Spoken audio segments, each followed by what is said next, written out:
So today what I want to do is I want to bring you guys a new franchise, and I've been thinking about this for a couple weeks. How could I make it a little bit more interesting for you guys to watch, but also keep it interesting for me? And I already know there's going to be those comments. You guys are the way you are sometimes, where you're going to say, I'm not going to finish the series. Why start a new series when you couldn't even finish the pilot series, yada, yada, yada.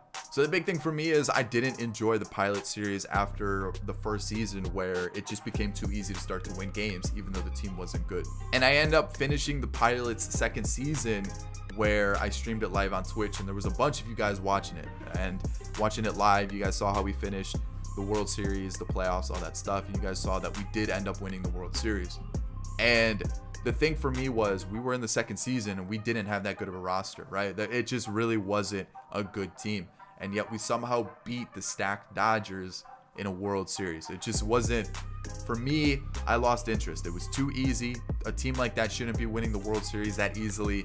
And the whole thing that I like about building a team or building a franchise is the team building aspect. I want to find new draft picks. I want to find players that are going to be like cult heroes or cult legends of the squad. And 2 years in, we already won a World Series. At that point, it just kind of seems like the series is done. So how are we going to make this series a little bit different? How are we going to make it more of a challenge? What we're going to do is we're going to take a new team that's going to move from their current MLB location to a new city. But with that new move, the reason for that move is because of financial hardship. Basically, what is going to happen is that we're going to say that the team basically just went under. The owner had no more money. They had to sell the team just to break even. Essentially, it was time to move, bring in some new owners, and hopefully we can get this team back on track. The issue is those new owners really don't have that much money either. And with that being said, we had to trade away all our good players. And in the end, we're stuck with a minor league roster, essentially AA, AAA level. Yeah, it's not realistic, but at least it gets us a little bit of a platform where we're going to start at the bottom of the barrel and we will have to work our way up. At the same time, the way that it's going to be difficult is we're not going to be allowed to be one of the big spenders. Actually, we're going to have to be the cheapest spenders for the next couple seasons. And I literally mean we're going to have to be towards the bottom. If you look at MLB's budget, it does include the whole organization and not just the MLB roster. So with that being said, if I end up with around 70 mil for the whole organization, I'm okay with that, but I really want to keep it towards 50 mil for the whole organization, and that way we literally are the cheapest spenders in Major League Baseball. Obviously, I haven't told you what team's going to be moving to a new location or what the new team is called. We'll get there in a second, but that is going to be the way that it makes it a little bit more difficult for me. On top of that, we have created, or I wouldn't say I've created some sliders, but I found some sliders that actually make it a little bit more difficult, make the CPU better, make it harder for me, so that it actually makes it a challenge for me while I'm playing. But with this new kind of behind the scenes challenge where I have to be really, really cheap for the next couple of years until we at least are able to spend money, then it'll be a little bit of a challenge for me as well with building the team, but also playing the game as well. That way it allows me to get a couple of years where I can draft in some players, let them develop, let them slowly work their way into the lineup.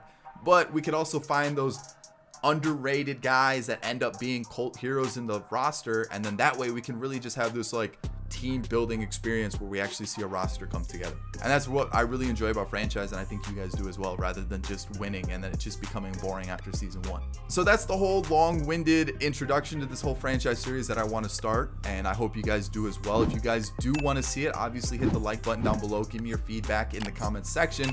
That's not the end of the video. I gotta show you this new team. Let me introduce you to the Portland Beavers, a former independent team in Portland, Oregon, who kind of ceased to exist in the 2010-2011 time frame.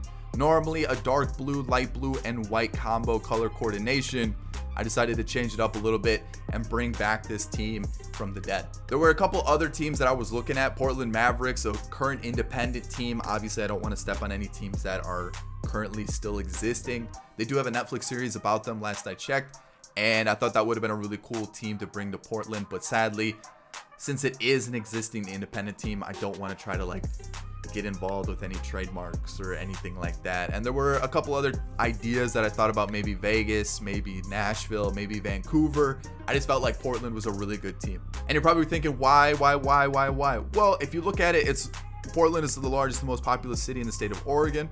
It's a major port area in the Pacific Northwest, so obviously there's going to be a lot of traffic there. It's the 25th most populated city in the United States, which is pretty big. And it's the second most populous Pacific Northwest city after Seattle. Approximately 2.5 people live in the metro area. So I'm thinking, okay, this is already a pretty big kind of area in like the west northwest of the United States. It's not too far away from Vancouver, Canada area. So you know, we could have some fans right across the border as well. There would be that new rivalry with the Seattle Mariners as well if we did pick a team in the AL West. And on top of that, you know, with the port being there, I just feel like there's a really good chance that this team could be something really big. It's a good start, and it just kind of felt right to get this started in Portland. And the big thing when I was scrolling through Portland, obviously you've got the mountain ranges, you've got the city that's up and coming, you've kind of got just kind of like it's just one of those cities that just kind of got that feel about it where they could really bring an MLB team to it. They've got the Trailblazers, they've got the Portland Timbers, and then I saw the flag. Boom. I like that color scheme. I felt like we could definitely bring it to the jerseys, the uniforms as well. You've kind of got like that Oakland Athletics colors, but that light blue in there kind of gives me a chance to bring that in with the trim. Or if we end up rebranding a little bit later with some new unis, we could change it up a little bit too. And then I found this, the Portland Diamond Project. In 2017, Manfred announced an ownership group led by Nike retired vice president of Nike, Craig Cheek, along with Portland Trail Blazers broadcaster Mike Barrett, trying to find financing for a stadium if MLB were to bring a team to Portland, right? So, boom. You've already got this group doing the business. On top of that, you've got Russell Wilson investing, along with Sierra, his wife, and Darwin Barney, Cubs legend, involved as well. Boom, 2018 comes along and announced an agreement to build a baseball park on the 45-acre Terminal 2, boom, of Portland, in northwest industrial neighborhood of the city. It would have a retractable roof and gondola lift. It'd be a $1 billion project, housing around 32 to 34,000 people. Immediately, I was like, boom, I've got the idea for the stadium. It's going to be called Portland Diamond Ballpark or Portland Diamond Stadium. And on top of that, you guys can kind of see it. Portland metro area is a bigger location than the ones that the Reds, Royals, or Brewers have. It's the largest market in the United States and the second largest in North America that houses a major league sports team without an MLB team. Perfect. This was the right city to choose. So then I looked in the northwest industrial area, kind of get an idea of where this team would be located. If you look at it, this is Terminal 2. From what I'm gathering, I've looked at different areas. You've got the University of Portland right across the river, not too far down the road. You got Old Chinatown. You've got Portland State. And then if you look a little bit further out, you just get the whole area of what's going on with Portland. I like having the river here. I like there's a little bit of bridge in the background. So it just felt right that we find a stadium that fits this whole area of Portland just right. So with our Portland Beavers, I just felt like this was kind of a cool logo to rock with. Obviously, this is the old independent logo. There we go. The Portland Beavers. The forest green, kind of green yellow color scheme. We could throw in a little bit of light blue as well in the uniforms. I'll give you a look at the away uniforms as well. Pretty simple, right? The green, the yellow. It's a little bit different than the home uniforms, you can see. But obviously it's giving it away that we're going to move the Oakland Athletics, who kind of seem like they're out the door of Oakland anyways, to Portland. So the first stadium I found was called Portland Diamond Stadium.